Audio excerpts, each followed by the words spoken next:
Got some special guests that we got to bring in from the Carolina Chaos. If you guys don't know much about the Chaos, we have this awesome professional lacrosse team in our backyard, established in 2019. They've got kind of a rebrand going on in 2024. Obviously, we're in 2025, so we're trying to help folks learn a little bit more about them, learn more about PLL, the championship, of course, and really the pedigree that these men are playing at. It's a really cool sport. Don't know much about it. Jules and Jack, we're going to bring you guys in. I want you guys to teach us more, which is why you guys came here. So we have Jules, who is an attackman, and Jack, you're a defenseman. So we'll start. Who should we start with? Maybe the attackman first. Jules, you want to go? Talk a little bit about what you do game to game, right, and really what your position is all about. Yeah, for sure. Well, first and foremost, appreciate you guys having us on here. It's a pretty cool experience for Jack and I to come out here. Of course. I think, just in terms of the Carolina Chaos, obviously, we're new to Carolina. Yeah. We're not centered here and in the backyard per se all the time right now, but we're really trying to build, the grassroots of Carolina Chaos and what the team will become here.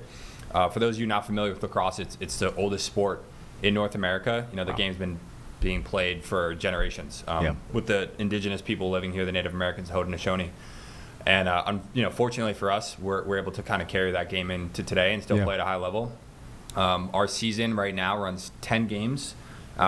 We start up in 2 weeks, training camp, and we run through the summertime. The Carolina Chaos in particular this season, new coaching staff, some new players, some new faces, so we're excited for kind of what we have going. And then personally, I play offense, play attack, a little bit of midfield sometimes too, but just focused on scoring goals, getting guys involved and trying to put the ball in the back of the net a little bit more, than we did last year. So that's kind of what our focus is on the offensive side of the ball. Yeah. Jack, you want to talk, a little bit of defense, a little bit of, just what the game's all about. Please. All about on that side of the ball. Yeah, of course.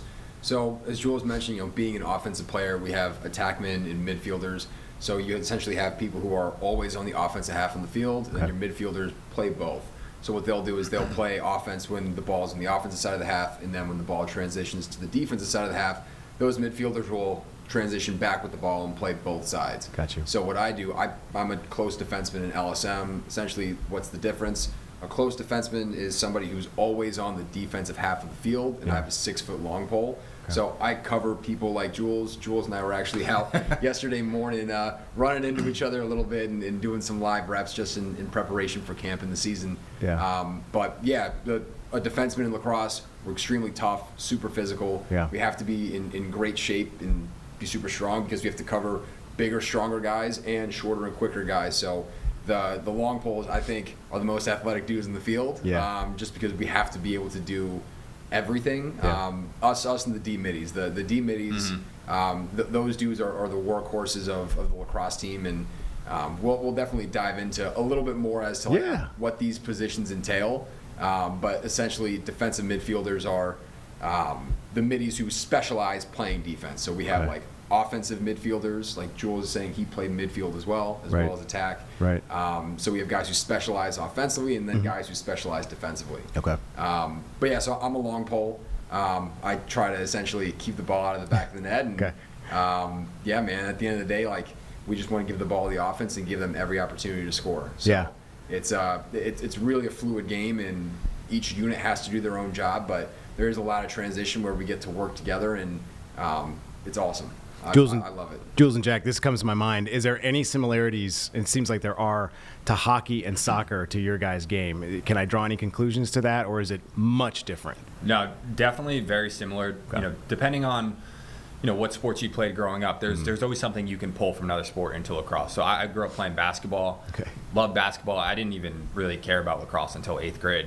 So by the time I was playing, but I wasn't passionate about it. I was playing AU basketball. I thought I wanted to play in college, play in the NBA. I was a New Jersey Nets fan growing up. Jason Kidd, Vince Carter. Loved Kidd. Kenyon Martin. And so when I started playing lacrosse more seriously, I realized, number one, I'm in great shape because I'm playing basketball. I'm running up and down the court, so I have that as an advantage.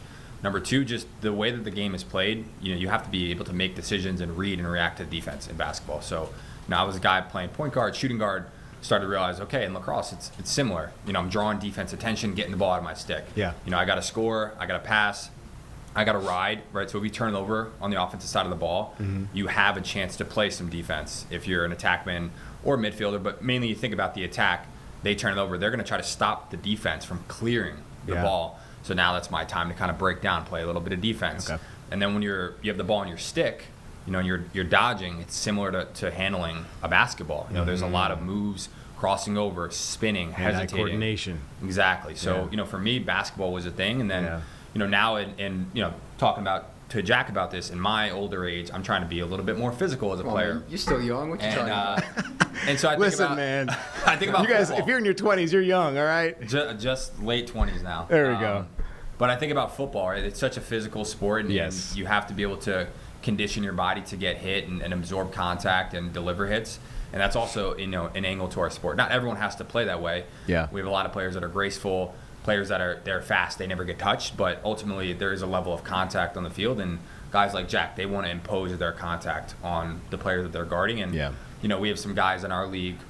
Think about a guy like Zed Williams or Asher Nolting. These guys are 220, 230, and they're out there just hanging the ball on their stick with guys like Jack draped all over them. And it's a physical battle. So there's so many attributes depending on what sport you like or what you played, and you could see it come to life in lacrosse. Yeah, I was in Bantams hockey for like a minute, so maybe I could draw some experience from that, but probably not. So, but yeah, no, it's really cool to learn a little bit about it and really the physicality of the game, because you can get in the heads of your opponents that way as well. So I'm sure you guys probably play some games like that with the people that you play against. You guys have some gleaming resumes. I mean, Jules, you're a 4-time All-Star in the PLL. Jack, you've got Big Ten honors, all Big Ten honors at Penn State. So I want to talk a little about your backgrounds, because I did talk about, right, I went to Marquette. We had a team. It was established. Didn't see him play, but I do know Ivy League schools, a lot of the Eastern schools are very good at lacrosse, and it seems to be making its way west, right? It's hit the Midwestern schools. I'm sure there are schools out west that play. So talk about, Jack, we'll start with you, your background, where you came from, and how you got involved with Carolina Chaos, because it is a new thing. And I think, there are folks that may listen to this that maybe want to follow in your guys' footsteps. So I'll ask that. So I think, first off, I'm from South Reading, Virginia, which is right outside of D.C. And just with my career and getting to Penn State and then getting to the Chaos, I think this is one of the things that Jules and I really bond over and relate over. And we weren't high recruits coming out of high school. Like, I didn't have any stars. No one ever wrote any articles about me. And I was just a kid who, like Jules was saying, I was a football kid. And I loved playing aggressive. I loved contact. And I essentially in high school really wanted to play college football my freshman year. And then I just I hit a point where I felt like lacrosse picked me. And like lacrosse was what I was supposed to do, and just everything in an instant changed. And the game, like, I started playing so much more and more, and I was raw. And one of the things about lacrosse is stick skills are so important, and there's so much finesse to it, and there's so much touch. And I was like a late bloomer. Like, kids nowadays are starting super young. I didn't start until 4th grade, and I didn't pick up a long pole until I was going into high school. But essentially, I was fortunate enough to get an offer to go play at Penn State. When I was at Penn State, I didn't really play until about halfway through my junior year. I was a bench guy. I played in every single role. My freshman year, I was bottom of the depth chart. Sophomore year, I was kind of the next man up. And then junior year is when I finally got my opportunity to get onto the field. And again, like Jules and I, we always kind of go back and forth on this, and it's the continual commitment to developing your game and improving, and having like that long-term mindset, and that if you can stay consistent to what you love and you seek to improve all the time, then you'll have you're giving yourself the best opportunity to succeed and to accomplish your dreams. And for me, it was always a dream to play pro lacrosse. Like, the second I decided like lacrosse was it, like I knew that's what I wanted to do. So yeah, my essentially played my junior year. My senior year came around, was an All-American and was blessed to receive that. And essentially at the very end of my senior year, I tore my ACL in the NCAA quarterfinals. I had a 5th year I was coming back for. My freshman year was COVID. But I barely played my 5th year because I was recovering from this surgery. The draft came and went, and I didn't get picked up. And I was fortunate enough to be picked up by our previous coach, Coach Towers, in our supplemental draft. And he gave me a chance and an opportunity, and man, I'm just blessed by God to have that opportunity, that he called my name and he called my number, and he gave me a chance to make my dream a reality, and I never looked back, man. And it's just been the continual, like, ever since, I mean, it was as far back as I can remember, it's really been just, how can I get better today? Like, how can I do everything possible today to take a step forward? And when Coach Towers, he gave me that opportunity, I knew I was going to do everything possible to get back to the level, not only get back to the level that I was playing at, but to even, past that and to become something that I truly believed that I could get to. And as a player that had the skill that was well beyond what I had ever demonstrated before. So I'm on that climb right now, in that journey, and Jules is helping me sharpen my sword in that sense too. But so that's been my journey to the Chaos, and man, I'm so excited for this new coaching staff. We have a lot of new faces on the team this year, and it's a phenomenal group we have that is ready to win now too. It's cool. But yeah, Jules, how about you? Yeah, I think like Jack said, we share a lot of similarities in terms of our story. I think the word that comes to mind is just delayed gratification.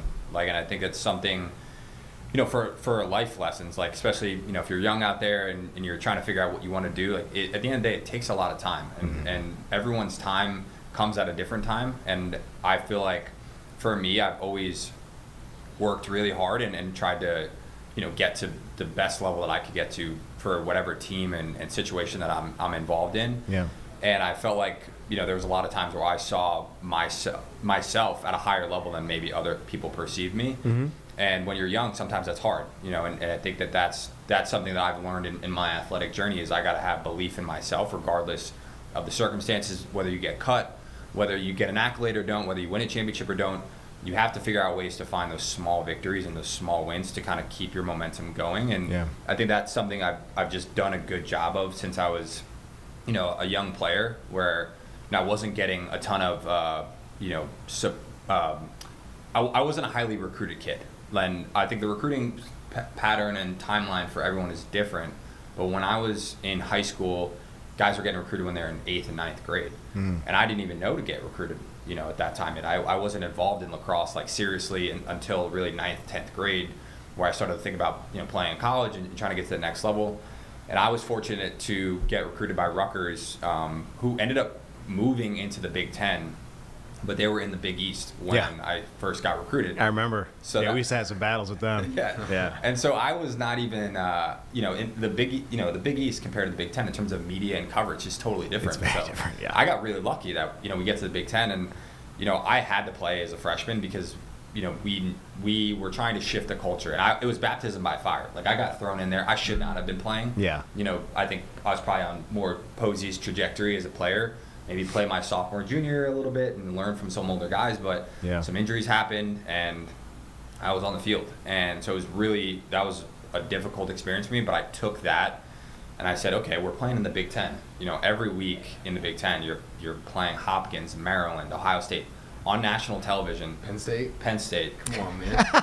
You have an opportunity to make a name for yourself. That's some shade thrown, maybe not. Well, I have stories about Penn State. So do I, my friend. They got the best of us a couple times. We got you guys. Yeah, there we go.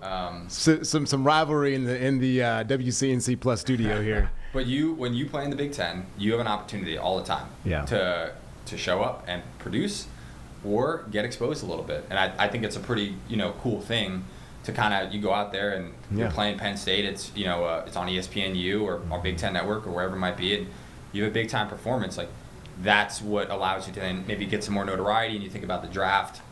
I think that the sport is going towards a place where there's a lot of chances for players, or once you get to the college level, where you can make a name for yourself. Yeah. And when I was at Rutgers, I saw that with some of our older guys who got drafted to the league, and I wasn't thinking a ton about it or whether or not I could even do that. But once I was playing on the field with them and bonding with them, we're working hard together. They maybe see something in me, and then boom, they get drafted. I'm like, man, like, that guy got drafted. Like, maybe one day I could maybe do that too. If I work hard and I follow in his footsteps, it's not going to be easy, but there's a pathway there.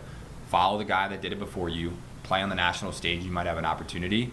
And I was really fortunate to, my senior year get drafted. I was number 7th overall, which before Shane. That was the highest pick out of Rutgers ever. I think Shane went 4 for us. That's right.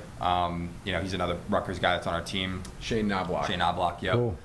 Tremendous player. Was 4-time All-American, midfielder of the year at Rutgers. And so my journey started in playing pro 8 years ago. It's my 8th year playing. And I switched over to the Carolina Chaos last year. So I was a free agent. Similar to other sports, you have an opportunity to kind of look around, see what team might be the best fit, and have some conversations with coaches and players and see what works. And I just felt like the chaos, the locker room, and the culture, and the opportunity to make an impact. And that was all I ever wanted. Just be a part of a great team and great group of guys, and try to make an impact on game day, and try to win a championship. And I think that's where we're at. Like we all want to win a championship. Yeah, I mean, Jules, I know you can probably go along with it. I miss that old Big East. When it was Rutgers, you had Cincinnati, you had Syracuse. You had all those schools, UConn. It's just not the same anymore. But the Big Ten does get quite a lot of press over the Big East, and I think we understand that, right? It's those schools are pretty big and hard to compete against. So. What a journey you guys both have had. I want to broaden our discussion a little bit more to talk about the league in and of itself, because I think it's obviously it's very new. It's different than other leagues as well. So let's talk about that, because you guys don't normally play in your backyard, right? You move around. So talk a little bit about the schedule, if you would, Jack, and I'll ask Jules a different question. But what does that look like? It seems like you guys have home games in June, 6th and 7th, right? That's correct. And what does that look like then for the rest of your schedule? Explain a little bit how that works. Yeah, so first and foremost, we play at American Legion Memorial Stadium on June 6th and June 7th. Okay. Heard it here first. Those are going to be conference games. We play the Redwoods and the Outlaws, I believe. You're right. I think Denver Outlaws and the California Redwoods. That's right. You got it, man. So that's going to be our second and third game of the year. So huge conference games. Like, come out, support everybody that comes out, and all the energy. Like, we feed off of that, and it truly is incredible with like the Red Legion, the drum pounding. I mean, it's unlike. I mean, I played at Penn State. We had a phenomenal student section. I saw so many great college student sections.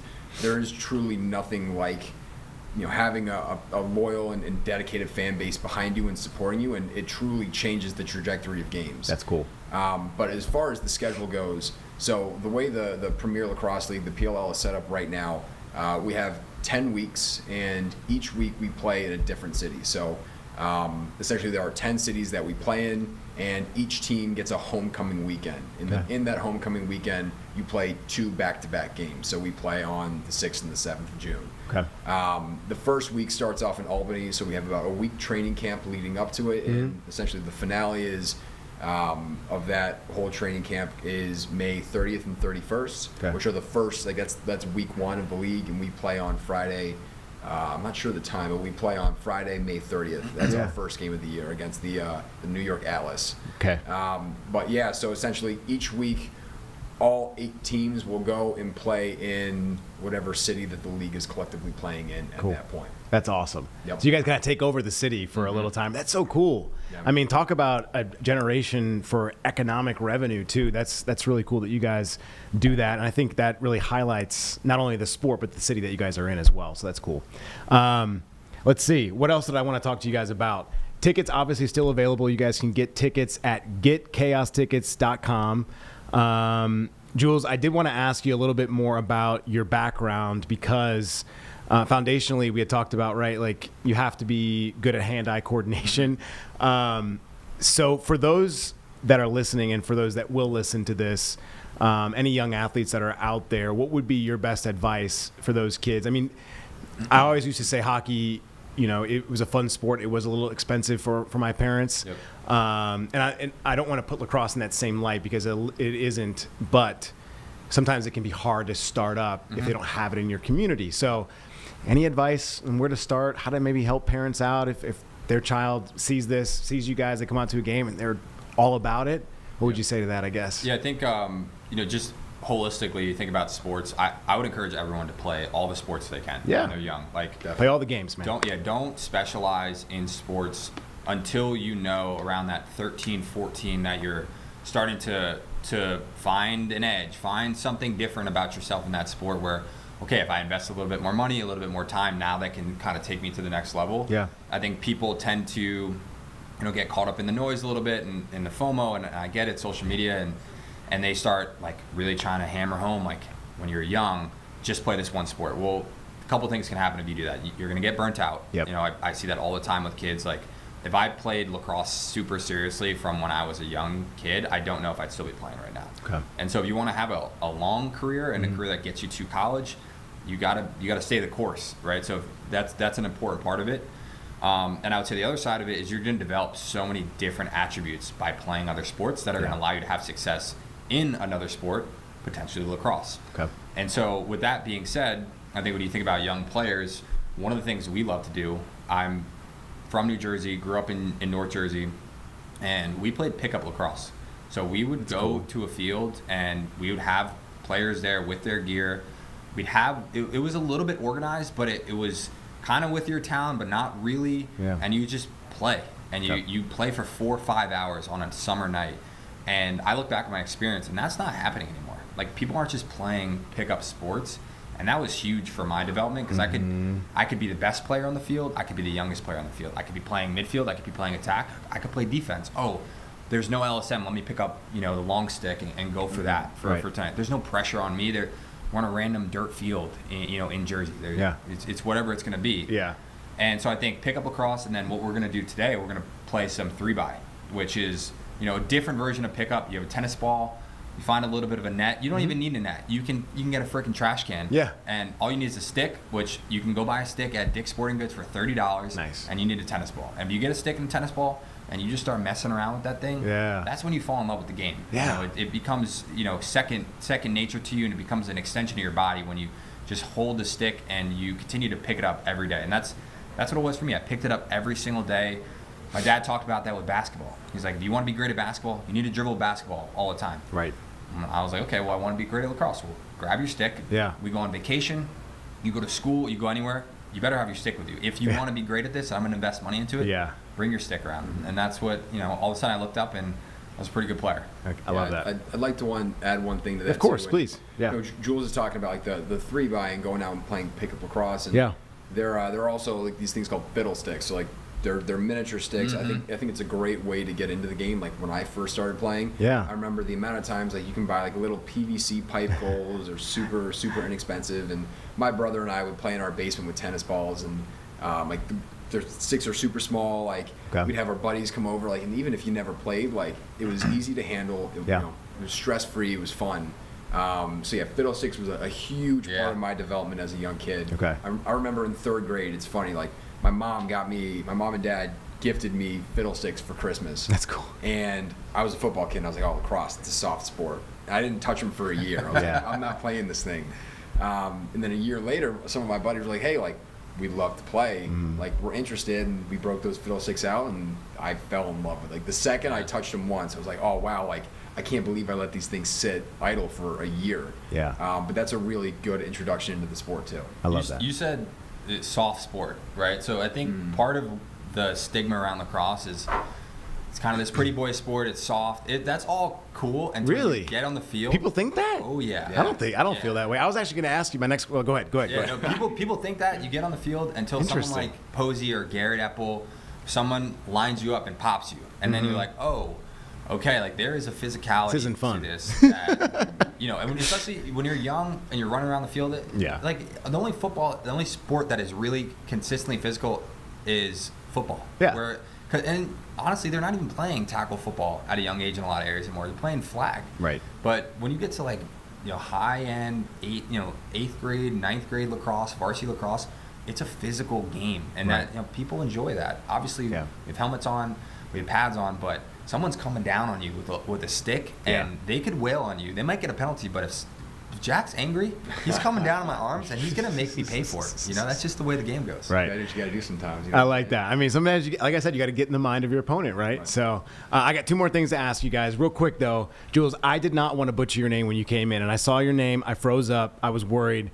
I'm the type of guy that I always allow the man or woman on the other side of the mic to tell me. So please say your name the correct way for me so I don't butcher it. Yeah, I appreciate that. Yes. Heningburg. Yep. So Jules Heningburg, Jack Posey. Sorry to get scared like that, but I didn't want to get popped in the mouth. Much appreciated. So, hey, I've learned my lesson, Anyway, I have to ask you, like I said, 2 more things. I play contact sports, and so I won't tell my injuries, but I did want to see, because in these type of sports like hockey, lacrosse, right, football, you always have a gruesome injury. Mm-hmm. And I think it's interesting. I think folks like to know about it. So, Jules, we'll start with you. Can you tell us about maybe an injury that kind of sticks out to you only because it highlights the fun and the physicality of kind of what you guys are talking about, lacrosse? Yeah, so I would say it didn't end up being an injury, but I'll never forget this moment. You ever heard the name Christian Bergdorf? No. Nah, see? I won't forget it now. Dating myself. 4-time All-American. He played at Denver University. Denver is out west. They're doing a tremendous job. Coach Matt Brown's out there. Okay. Legend of the game, Coach Tierney, who was there before, Bill Tierney, who's now Water Dogs coach in the PLL. He built that program of Denver up. Okay. They won a national championship in 2015. That's right. And they're doing a tremendous job. Yeah. Talk about the growth of the game. There was a player there from New Jersey. He was from Westfield, New Jersey. Went on to play at Denver. Him and I were rivals, playing each other my sophomore year, his junior year. Posey and I were talking a little bit earlier to one of our colleagues about a moment in time where you remember, you kind of become that guy a little bit. Right. And I remember going against him and scoring on him and being like, wow, this guy's the greatest defender I've ever gone against. And I took it home to him. You just scored. So next play, we're going one-on-one, and I'm just driving up the left side of the field. So I play from behind the goal, especially when I was younger. And there's a crease area which protects the goal, and the defenders can run through the crease. So I'm running with my left hand to get up to score the ball in front of the cage. Okay. And this guy hit talk about a check, brings his stick up, hit my elbow so hard, my elbow was down that it went limp, and I ended up trying to score with one hand, and there was no call. And I just remember being like... Did you score? No. Oh. I just remember being like, man, he remembers me scoring on him. I could see the anger in his face. He was upset. And I was like, that was a moment where I knew he was that guy. That's and cool. He went on to be a 4-time All-American, got drafted to play professional. But I just remember that battle with him and that check in my elbow to this day, how that felt. And I'll never forget that. That's exactly what I was trying to ask. That's perfect because that fuels you and inspires you for the years after. So what about you, Jack? I know you probably got a cool story. Can we hear it? An injury story? If it relates to that, to speak on the light of injuries, I alluded to it a little bit earlier in our conversation, but so I tore my ACL in the quarterfinals against West Point in 2023.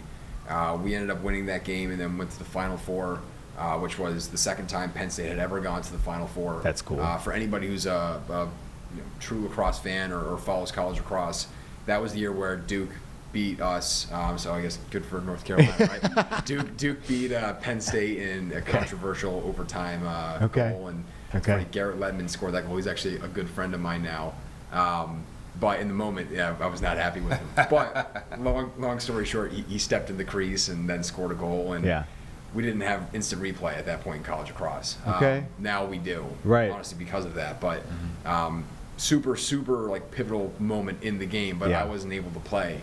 But when I look back on that injury, throughout my entire career, I had always tried to work harder than everybody, and I tried to do more and more, and more extra reps, more recovery, more lifts, more film, more wall ball, and all this kind of stuff. You talk about a good way to get into the sport. Wall ball, super fun, great way to introduce stick skills into the game. It's where you take a ball, your stick, and you find a brick wall, and you just play pass with yourself. Jules and I do this all the time, literally almost every day. But my whole career, I struggled like a lot of people do, and slowly I started to make strides, and I finally felt to Jules' point, I feel like him. I feel like I'm getting to that point. I feel like I'm one of the best players in the country. And then in the biggest game of my life, I tore my knee, non-contact, changed direction, and it was one of the most devastating things that had happened to me, because there was this whole long journey and process of pain and struggle, and the second I felt like I was almost at the top of the mountain, I just got knocked all the way back to ground zero. And looking back on that, there's so many people who helped me through that, and just from my teammates to my support staff to my coaches to my family to my trainers to my mentors and to my best friends. And what it really made me realize was although I had put in all this work in, I knew it wasn't just me, but it made me realize how much I truly depended on those who I loved and those who were around me to not only get to where I was, but like to become the man that I was as well. Yeah. That's perfect. That's what I was trying to pull out. That injury, like, while I could look at it as one of the worst things to happen to me, it truly is like the greatest blessing of my life. I think a lot of people see like the Jason Tatum injury, right? That's kind of why I asked it, because I know that there's a learning curve after a situation like that. I didn't want to draw on your collective trauma, but just to show people out there that you are going to get knocked down, and it's your choice to either get back up or stay where you're at. So it's cool that you guys are pushing forward and really making a name for yourself, but also for the league, and also for kids that are going to be watching this. So my last thing is, Jules and Jack, how do you guys know how to use centrifugal force, right? The gravity, when you have that stick, and you can grab your stick if you want, kind of show us some moves if you want. I know we got a lot of TVs. I won't try. I know you guys want me to try, but I don't think I'm gonna do it. But show us how you use gravity to keep the ball in the net. That's always kind of, it's been magical for me to kind of watch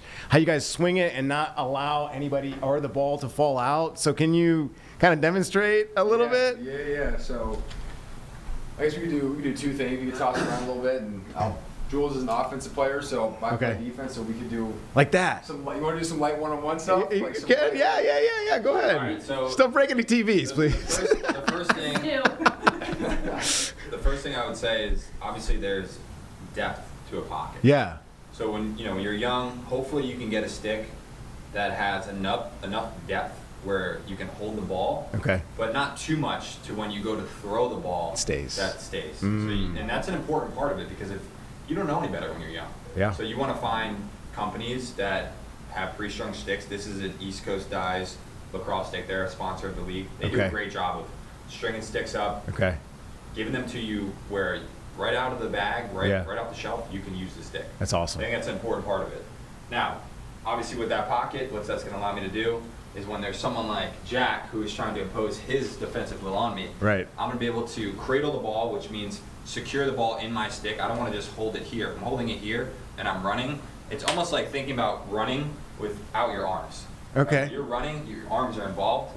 That cradle is the same idea. So I'm moving my body and I'm running and I'm using that stick, and putting it back behind me and using my body to protect when I have someone like him on me. Wow. Obviously, that's when we're making physical contact, but there's opportunities where I'm just running in space and there's no one on me, and I'm cradling the ball, and then I'm dropping it back to set it up to pass the ball. And Jack, you just talk a little bit about passing the ball. What does that look like? From technique. A skill standpoint. Of course. So just super simple.